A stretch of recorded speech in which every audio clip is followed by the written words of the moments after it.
Hello everyone. Today we are diving into the features of Excel function VLOOKUP and its limitations. Then we will see how to overcome those by using the powerful combo of index and match functions, followed by XLOOKUP and XMATCH. So let's jump right into this and start with VLOOKUP function. So this is my sample Excel sheet where I have created one table here with the customer name and the ID, and another table here where I have the ID followed by the country and the sales in 3 different years. So I'm going to start typing formula here, VLOOKUP, and the very first argument I have to pass on here is the lookup value. That would be the ID that is stored here, followed by the table or array. I have to select the whole table. I'm going to fixate with F4. That means it's going to remain when I copy the formula to the next column, and followed by the column index number. Column index number is the column number which I want to pull. So let's say I want to get the value of the sales for 2021. So that would be my third column in this range. So that's my 1, 2, and 3. So I'm going to type in 3, and then followed by whether I want approximate match or exact match. So I want an exact match for this one. I'm going to say close. This is going to give me the value 30 for the ID 1, that's here, and 2021, that's 60. So if I copy this value onto the entire column here, I'm going to get the values for all the customer IDs. So this is simple enough to use the VLOOKUP. But this VLOOKUP have few limitations. The very first limitation is these columns which have the values that I want to pull has to be on the right side of the ID column. They cannot be on the left side. That's the only way I can put the column number to those. And the second thing is it gets too complicated when you have so many columns in your table. I have to count exact number to put in here that this is the third column or the fifth column. And the next one is, let's say if I make some changes in this, let's say I add another column here and this moves. The moment I added a column, you notice all my values are gone because this one is still looking at the third column. And this formula is not changed. Normally Excel would change the formulas, but not in this case. So these are the few limitations. So let's undo this and see how we can use the index and match function to overcome these limitations. So I'll take you back here. This is my match function. So I'm going to type in the match function here. And for match function, we again have to select the lookup value followed by the range where we are looking. So in this one, we are just going to get this column where we are going to look up. I'm going to fixate this with 4, F4, and then again, we'll have to see it's an exact match. So this is going to return me 3. That means that's the third column. That's the only number it's going to give me, the column number of my search. So if I copy this and paste it over, I'll see the ID number 2 is available in column number 4. Sorry, row number 4. 3 is going to be available on the very first one, and so on and so forth. So now I'll use the index function here, and index is going to look at the array. So now I'm going to look at this array here. That's the value I wanted to return. And then I'm going to fixate this one also. And we're going to give the row number, and that's my row number 3 here. And that will give me the value 60, which we were getting earlier. using VLOOKUP. And if I copy this formula over here, I'll get these values, exact same values, which I was getting earlier. So I can write this formula in a single cell also, just like this. If I copy this index formula here, by the match, and we replace D3 with the match, and it's again going to give me the same value 60. And you can see my formula here written in a single cell. And here again, I can change it to $sign and then copy and paste it over to get the same values as we were getting using the VLOOKUP.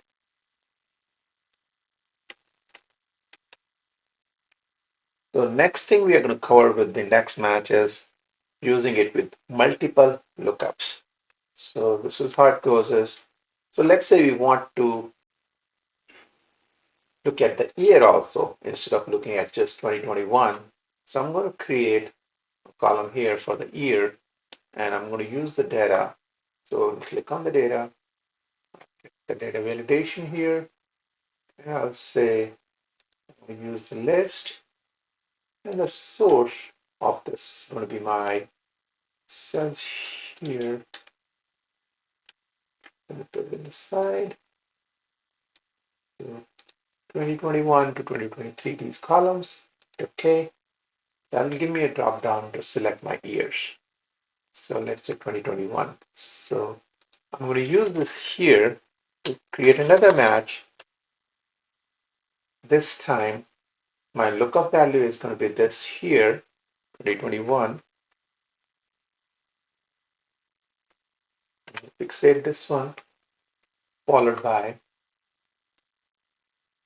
this row here. Fixate this one also.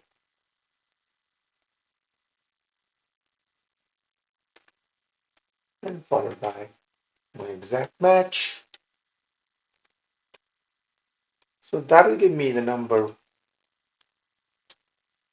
1 that tells me which row I have selected. So if I say 2022, it'll give me 2. If I say 2023, that's just giving me the column number based on the year being selected.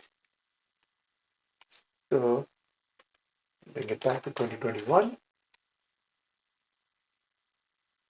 Now what I'm going to do here in my index match, I'm going to rewrite this. Say index. I'm going to use the array. In this case is going to be all the values here.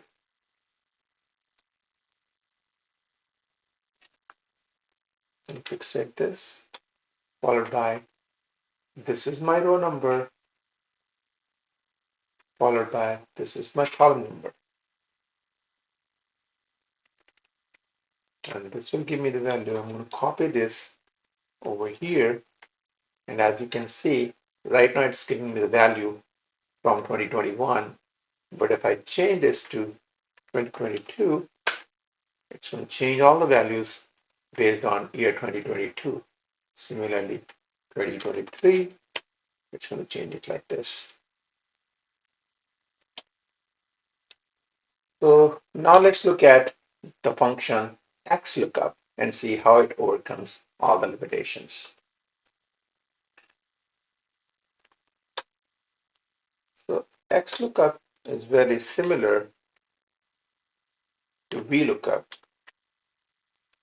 but it's much more powerful and easy to use. So in this one, I have to select the lookup value. Again, it's going to be my very first column here, followed by lookup array. So in this one, I can give this whole array as lookup array, starting from here.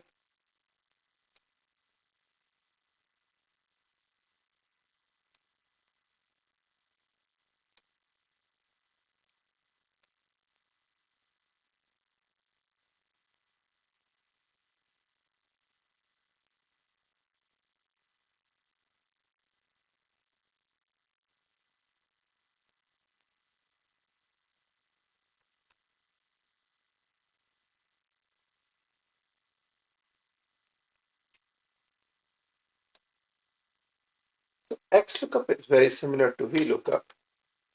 Let's see how it works, but it's much more powerful and easy to use. So lookup value is going to be the same one, A1. Lookup array is just this column, just like your match function. I'm going to fixate this one, followed by the array we want to search for return. And in this one, we don't have to select the exact lookup because that's by default. So we can just close this and we'll get a value. We can copy and paste it over the entire column, get all our values. Let me see which, I guess we need to fixate this one. Then let's do this and replace this back. Okay, now we are back in business. So you can see we get the same values as we get earlier for 2021. Now let's look at how we're going to use the XLOOKUP for using rows and columns. So I'm going to use XLOOKUP. I'm actually going to copy the formula here.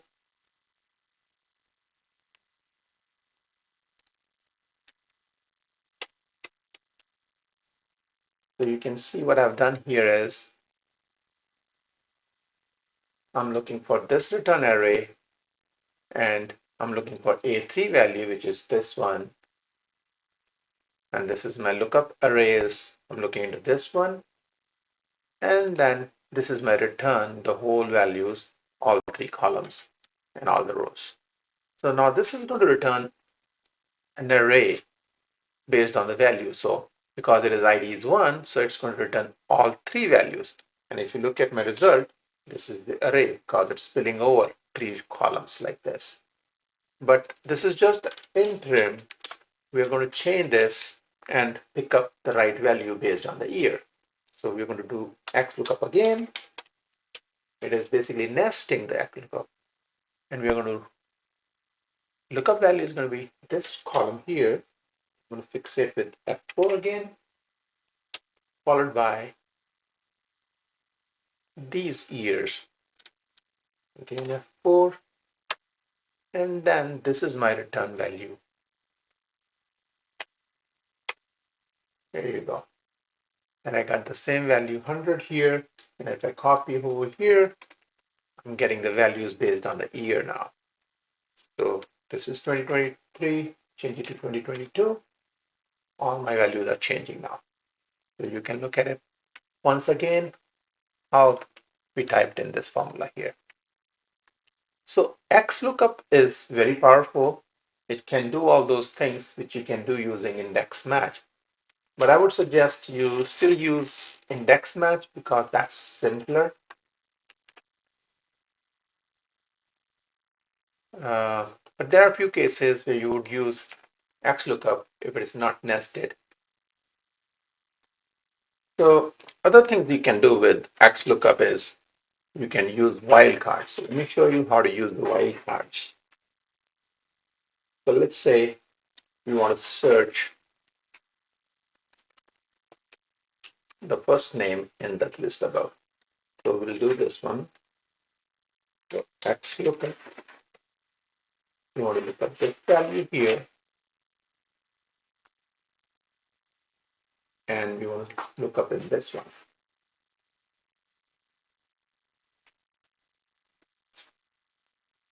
So let me change this value here, not just this value. This is the first name. We're going to add a wildcard character here. Star means anything followed by Lucas will be searched. And the return array is going to be exactly the same thing in this case. And then followed by, I'll skip this one for now. Instead of exact match, we're going to pick up wildcard character match.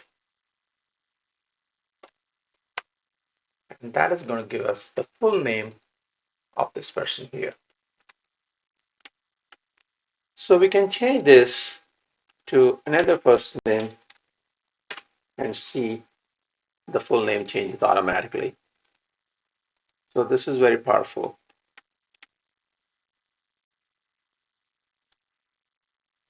So now we're going to look up if not found. So go back here. What will happen if we type in something and that value is not available? Let's say I say John. We'll say NA. We don't want to show NA. We want to show like a space bar or something like that. So all we have to do is go back to our formula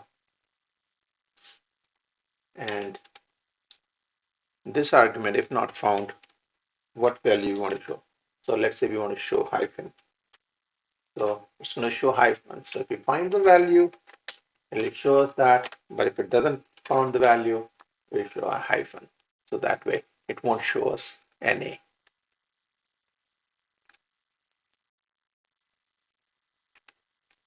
Next thing we look up is the approximate lookup value.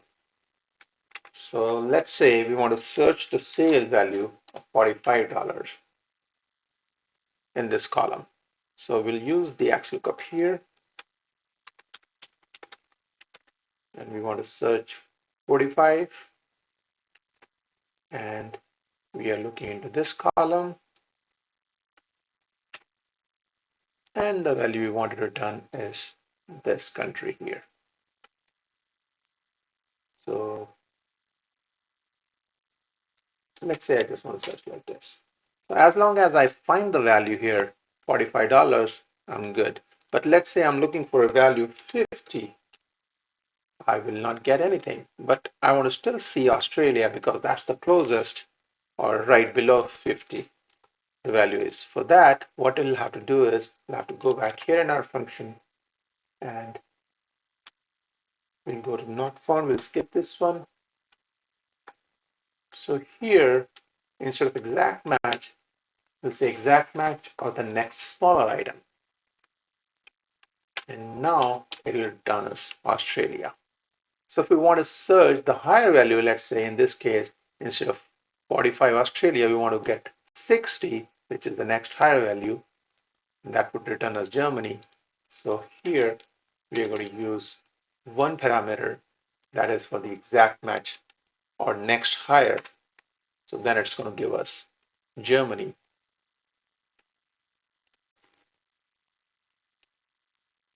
So as you have seen, XLOOKUP gave us a lot of additional functions or features which were not available in VLOOKUP.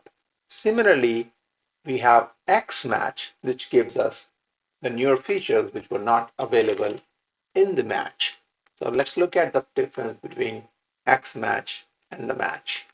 So if you remember our match function here, we had the lookup array match type here, but if you look at the XMATCH,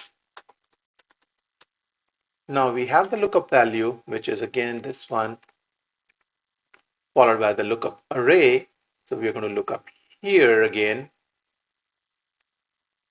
And then we have the same function that we used in the XLOOKUP, which gives you the exact match of the next smaller item or the larger item, and even the wildcard characters. So let's say we are using the wildcard characters here. And then it also has the search mode. You can basically search first to last, last to first, or the binary search. So I'm just going to close it here. I just wanted to show you the XMatch is also very powerful. So you can either use XLOOKUP or you can use index and XMatch if you're using Excel 365 or Excel 2021. That's all for now. Thank you guys.